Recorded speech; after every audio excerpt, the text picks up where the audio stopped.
سیدنا علی رضی اللہ تعالیٰ عنہ کو جب خلافت کے لیے ارباب حل و عقد نے مجبور کیا، آپ نے کہا بھی مجھے نہیں ضرورت ہے، التمسوا غیری، کسی اور کو تلاش کرو۔ انہوں نے کہا حضرت ہم آپ کے بغیر کسی اور کو خلیفہ نہیں بناتے۔ بہرحال حضرت علی رضی اللہ تعالیٰ عنہ خلافت مان گئے، لیکن حالات اتنے خراب تھے۔ یہ وہی دن تھے جب بلوائیوں نے حضرت عثمان کو شہید کیا تھا۔ تو حضرت عثمان رضی اللہ تعالیٰ عنہ کی شہادت کے بعد بالکل ایک بلوے کی کیفیت تھی مدینہ منورہ میں، کوئی سکون نہیں تھا۔ سیدہ عائشہ صدیقہ رضی اللہ تعالی عنہ مکہ مکرمہ گئی ہوئی تھی عمرے کے لیے، وہاں ان کو اطلاع ملی حضرت عثمان کی شہادت کی۔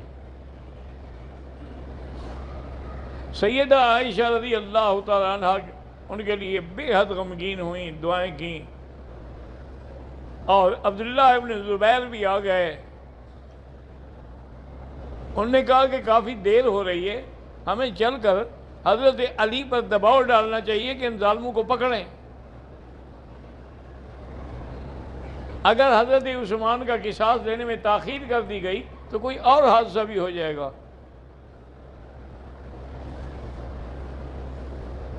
ادھر سے سیدہ عائشہ صدیقہ چلیں، عبداللہ ابن زبیر رضی اللہ تعالیٰ عنہ چلے، ادھر سے سیدنا علی رضی اللہ تعالیٰ عنہ بھی اپنی تقریباً فوج کو لے کے یہ بھی روانہ ہوئے۔ راستے میں جا کے دونوں کا ٹکرانا ہوا، ان کے خیمے ادھر لگ گئے، ان کے ادھر لگ گئے۔ حضرت علی نے آدمی بھیجا کہ اماں جان میں آپ سے ذاتی طور پہ مل کے بات کرنا چاہتا ہوں۔ انہوں نے کہا کہ بالکل آ جائیں، وہ میرے بیٹے ہیں۔ حضرت علی رضی اللہ تعالیٰ عنہ گئے تو سیدہ عائشہ نے کہا کہ حضرت علی ہم تو کچھ نہیں چاہتے، ہم تو یہ چاہتے ہیں کہ عثمان مظلوم جس کا 40 دن تک پانی بند کیا گیا، حرم مقدس میں جس کا جنازہ نہ پڑھنے دیا گیا، اور رات کی تاریکی میں 18 آدمیوں نے مل کر جنازہ پڑھا اور جنت البقیع میں دفن کیا، اتنے بڑے مظلوم کا بدلہ بھی اگر نہ لو تو خلیفہ بننے کا کوئی فائدہ؟ ہم تو صرف ان کا قصاص مانگتے ہیں۔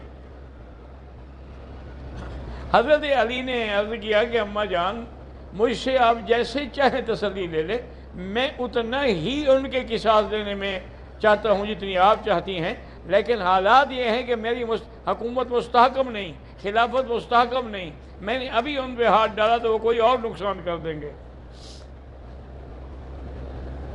میں یہ چاہتا ہوں کہ حالات ذرا مستحکم ہو جائیں پھر ہم ان سے بدلہ لیں گے۔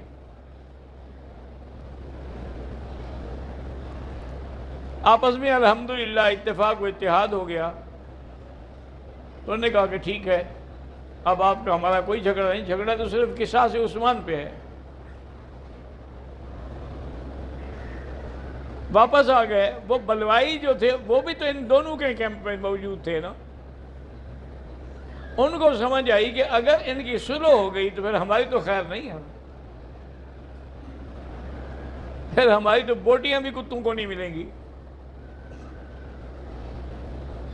انہوں نے یہ کیا کہ جب سکون سے دونوں کیمپ سو گئے کہ صلح ہو گئی الحمدللہ الحمدللہ، سب سو گئے، تو انہوں نے آخری رات میں جب نیند کا غلبہ ہوتا ہے کچھ آدمی بھیجے حضرت عائشہ کے کیمپ میں، جا کے حملہ کر دیا اور کہا کہ علی کی فوج آ گئی، اور کچھ آدمی بھیجے حضرت علی کے کیمپ میں اور کہا کہ عائشہ کی فوج آ گئی، تلواریں چل پڑی، سینکڑوں بندے شہید ہو گئے رضی اللہ عنہ۔ حضرت عائشہ رضی اللہ تعالیٰ عنہ کا ہودج بھی کٹ گیا، گر گیا، تو سب سے پہلے پہنچے حضرت علی۔ انہوں نے جا کے چادر ڈالی اماں پہ،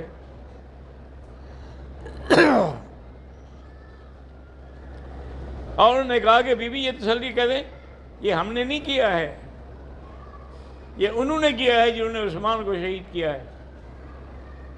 بیوی نے کہا مجھے تسلی ہے۔ تو حضرت علی نے 40 آدمی ان کے ساتھ دیے کہ آپ کے ساتھ جائیں گے جہاں تک آپ جائیں گے، اور خود بھی کافی دور تک پیدل ساتھ چلتے رہے ان کی سواری کے۔